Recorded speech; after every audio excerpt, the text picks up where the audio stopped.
நீலகிரி மாவட்டத்தில் பெய்து வரும் கனமழையால் மாயாற்றில் வெள்ளப்பெருக்கு ஏற்பட்டு தெப்பக்காடு தரைப்பாலம் மூழ்கியுள்ளது. கூடுதல் விவரங்களை செய்தியாளர் விஜயசுந்தரம் வழங்க கேட்கலாம். விஜயசுந்தரம், வணக்கம். விவரங்களை சொல்லலாம். வணக்கம். நீலகிரி மாவட்டத்திற்கு வானிலை ஆய்வு மையம் கனமழை மற்றும் மிக கனமழை பெய்யும் என அறிவித்துள்ளது.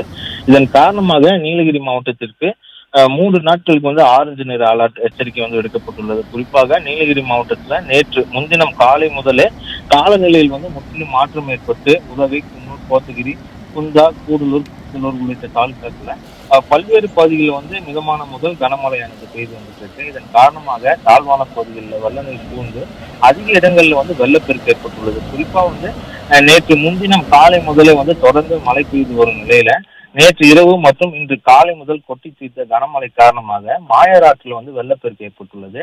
இதன் காரணமாக தெப்பக்காடு தரைப்பாலம் மூழ்கி தரைப்பாலத்தை தாண்டி வெள்ள நீரானது தரைப்புரண்டு ஓடுவதோடு ஆற்றில் மரம் மற்றும் மூங்கில் தூர்கள் அடித்து போக்குவரத்துக்கு பெரும் பாதிப்பு ஏற்படுத்தியுள்ளது. குறிப்பா பார்த்தோம்னா அதிக வெள்ளப்பெருக்கு காரணமாக தற்காலிகமாக கூடலூர், மசனகுடி, தெப்பக்காடு, மசனகுடி இடையே போக்குவரத்து பாதிப்பு ஏற்பட்டுள்ளது.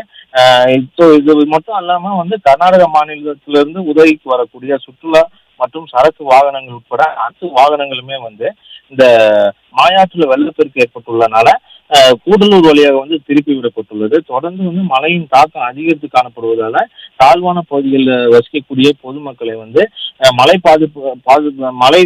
பாதிப்புகளில் இருந்து பாதுகாக்க மாவட்ட நிர்வாகம் முகாம்கள்ல தங்க வைக்கும் நடவடிக்கைகள் மேற்கொண்டு வந்துட்டு இருக்காங்க.